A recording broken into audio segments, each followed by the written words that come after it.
একটি বৃষ্টির সন্ধ্যা।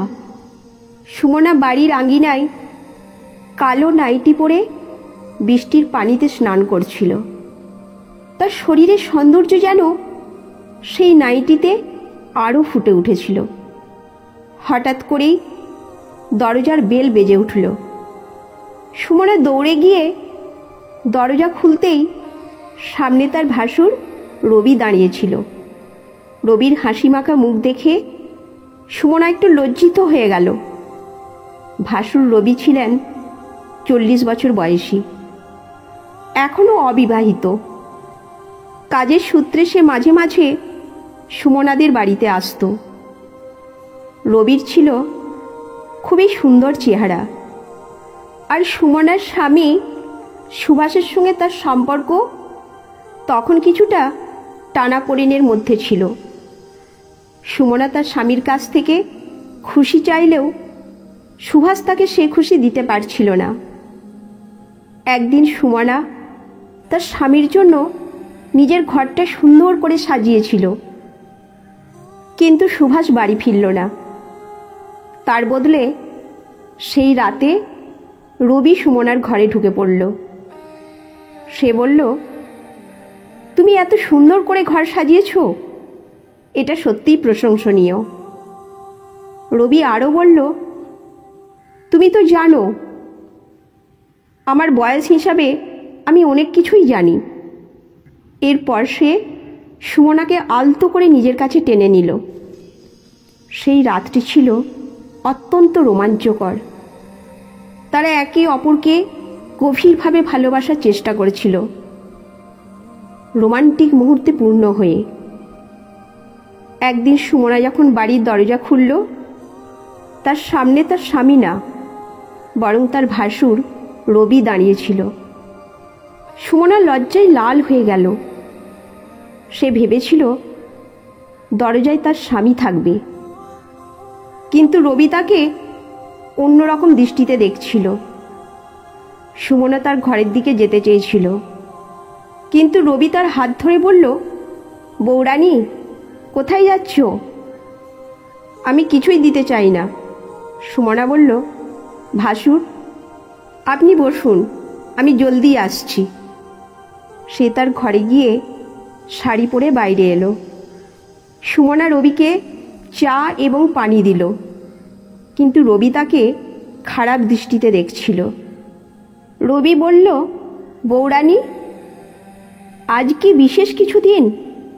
সুমনা বলল, কিছুই না ভাইয়া। সত্যি বলতে আমি দরজায় আপনার ভাইকে আশা করেছিলাম, কিন্তু কোনো কথা নয়, অতিথি দেব হব, এটা আমার জন্য শুভ।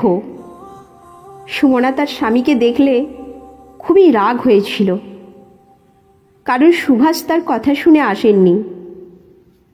কিন্তু রবি তাকে অন্যরকম দৃষ্টিতে দেখছিল। সুমনা জলদি তার ঘরে গিয়ে রবির সঙ্গে কথা বলল। সে রবিকে সাজানো বিছানা দেখালো। রবি বলল, তুমি বিছানা খুবই সুন্দর করেছ।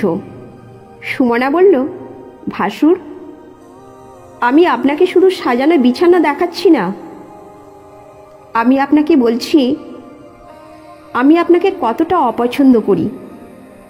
রবি বলল, আমি আপনার চেহারা থেকে সব কিছু বুঝতে পারছি। সুমনা বলল, আমি যখন আমার স্বামীর সঙ্গে ঘনিষ্ঠ মুহূর্ত কাটানোর চেষ্টা করতাম, তখন তিনি পুরোপুরি গুরুত্ব দিতেন না, আনমন ছিল। রবি বলল, সত্যি, তুমি আমার মতো প্রেমিক স্বামী চাই। আমি তোমাকে ভালোবাসি। সুমনা রবির কথায় খুবই অবাক হলো। সে বুঝতে পারছিল না কিভাবে এর প্রতিক্রিয়া জানাবে। তার মনের মধ্যে এক নতুন রোমাঞ্চের সৃষ্টি হলো। সে বুঝতে পারল রবি তার প্রতি আকৃষ্ট, এবং এই আকর্ষণ তাদের সম্পর্ককে নতুন রূপ দেবে। এইভাবে সুমনা ও রবির সম্পর্ক ধীরে ধীরে গভীর হতে লাগলো। তাদের এই সম্পর্ক অনেক চ্যালেঞ্জ ও বাধার মুখোমুখি হলেও তারা একে অপরের প্রতি ভালোবাসায় অটল ছিল। সুমনার জীবনে রবির প্রবেশ যেন তার খুশির নতুন দিগন্ত খুলে দিল। তাদের এই প্রেম কাহিনী হয়ে উঠল সুমনার জীবনের নতুন অধ্যায়, যেখানে ভালোবাসা এবং আকাঙ্ক্ষার মেলবন্ধনে তারা এক নতুন জীবনের স্বপ্ন দেখল। রবি এবং সুমনার সম্পর্ক যখন গভীর হতে শুরু করল, তখন তাদের জীবনে নানা রকমের চ্যালেঞ্জ আসতে শুরু করল। একদিন রাতে সুমনা যখন রবির সঙ্গে কথা বলছিল, হঠাৎ করে তাদের দরজায় জোরে জোরে কড়া নাড়ার শব্দ শোনা গেল। সুমনা এবং রবি দুজনেই আতঙ্কিত হয়ে উঠল। কে হতে পারে এই সময়ে? সুমনা দরজা খুলতেই দেখতে পেল তার স্বামী সুভাষ দাঁড়িয়ে আছে। সুভাষের চোখে কিছুটা অবিশ্বাস আর রাগের ছাপ ছিল। সে কিছু না বলে সুমনার দিকে তাকিয়ে রইল। সুমনা চুপচাপ দাঁড়িয়েছিল, তার মুখে কোনো কথা বের হচ্ছিল না। রবি তখন সুমনার পিছনে দাঁড়িয়েছিল। তার মনের মধ্যে অনেক প্রশ্ন আর উদ্বেগ ছিল। সুভাষ ধীরে ধীরে ঘরে প্রবেশ করল এবং সুমনার দিকে তাকিয়ে বলল, তুমি আমাকে কিছু বলতে চাও না? সুমনা নিজেকে সামলিয়ে বলল, কিছু না। তুমি এত রাতে এসেছো কেন? সুভাষ বলল, আমি কাজের চাপের কারণে অনেক দিন ধরে বাড়ি আসতে পারিনি, কিন্তু আজ অফিস থেকে খবর পেলাম যে তুমি আর রবি একসঙ্গে বেশিরভাগ সময় কাটাচ্ছ। সুমনা বুঝতে পারল যে তাদের সম্পর্কের কথা সুভাষ জানে না, কিন্তু সন্দেহ করছে। রবি তখন এগিয়ে এসে বলল, সুভাষ, তুমি ভুল বুঝছো, আমরা শুধু বন্ধু, আর কিছু না। সুভাষের চোখে তীব্র রাগ ছিল। সে রবির দিকে তাকিয়ে বলল, বন্ধু? তুমি জানো না এই সম্পর্কের জন্য সমাজ কি বলবে? রবি বলল, আমি জানি, কিন্তু আমি সুমনাকে সত্যিই ভালোবাসি। সুভাষের মুখে অবিশ্বাসের হাসি ফুটে উঠল। সে বলল, তুমি কি জানো এই ভালোবাসার জন্য আমাদের সম্পর্কের কি পরিণতি হতে পারে? সুমনা এবং রবি চুপ করে দাঁড়িয়েছিল। তাদের মনের মধ্যে নানা রকমের ভাবনা ঘুরপাক খাচ্ছিল।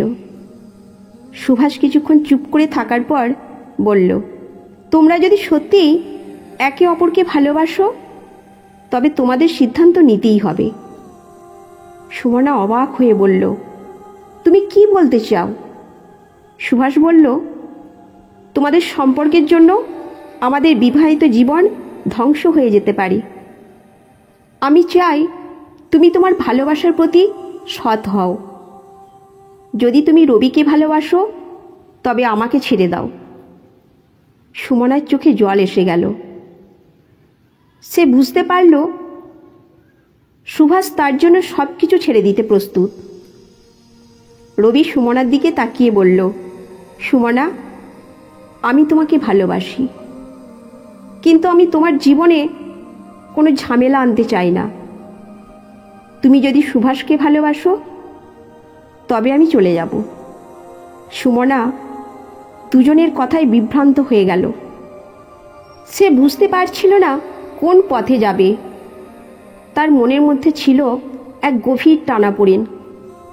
সে কি করবে, কিভাবে করবে? তাদের জীবনের এই সিদ্ধান্ত তাকে কিভাবে প্রভাবিত করবে, তা সে বুঝে উঠতে পারছিল না। এমন সময়ে সুমনার মা এসে দরজায় দাঁড়ালো। তিনি সব কিছু শুনে বুঝতে পারলেন যে সুমনার জীবনে একটি বড় পরিবর্তন আসতে চলেছে। তিনি বললেন, সুমনা, জীবনে সবসময় নিজের মনের কথা শুনতে হবে। তোমার ভালোবাসা যদি সত্যিই শক্তিশালী হয়, তবে তুমি সঠিক সিদ্ধান্ত নিতে পারবে। সুমনার মনের মধ্যে দ্বন্দ্ব এবং টানাপোড়েন নিয়ে চিন্তিত ছিল। রবির প্রেমের প্রস্তাব ও সুভাষের শর্তের মধ্যে বিভ্রান্ত হয়ে সুমনা শেষ পর্যন্ত একটি গুরুত্বপূর্ণ সিদ্ধান্ত নেয়। সে রবির কাছে যায় এবং বলে, আমি তোমাকে ভালোবাসি, কিন্তু আমি আমার সংসারকে নষ্ট করতে চাই না।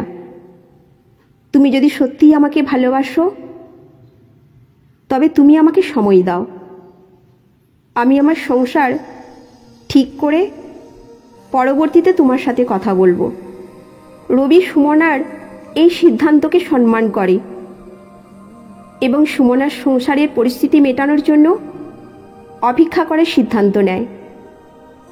সুভাষ সুমনার কথা শুনে হতাশ হলেও সে উপলব্ধি করে যে সুমনার ভালোবাসা ও তার দায়িত্ব দুটোই গুরুত্বপূর্ণ। সে সুমনার সিদ্ধান্তকে সম্মান জানায় এবং তাদের সম্পর্কের নতুন পথের অপেক্ষায় থাকে। এইভাবে সুমনা নিজের জীবনের চ্যালেঞ্জগুলো মোকাবিলা করে, সম্পর্কের প্রতি সদিচ্ছা এবং ভালোবাসার মাধ্যমে নিজের এবং অন্যদের জীবনে সমাধান আনতে সক্ষম হয়। গল্পটির মাধ্যমে আমরা শিখতে পারি যে সম্পর্কের জটিলতা ও চ্যালেঞ্জ মোকাবিলার সময় সৎ ও দায়িত্বশীল সিদ্ধান্ত নেওয়া কতটা গুরুত্বপূর্ণ। গল্পটি প্রমাণ করে যে ভালোবাসা ও সম্পর্কের মধ্যে সঠিক ভারসাম্য বজায় রেখে সৎ ও দায়িত্বশীল সিদ্ধান্ত গ্রহণ করা কিভাবে জীবনের গুরুত্বপূর্ণ চ্যালেঞ্জগুলোকে সফলভাবে মোকাবেলা করতে সাহায্য করে। তো বন্ধুরা, এই গল্প এখন এই পর্যন্তই। এই গল্প আপনাদের কেমন লাগলো অবশ্যই কমেন্ট করে জানাবেন। ভালো লাগলে একটি লাইক করে চ্যানেলটি সাবস্ক্রাইব করে নেবেন। ধন্যবাদ।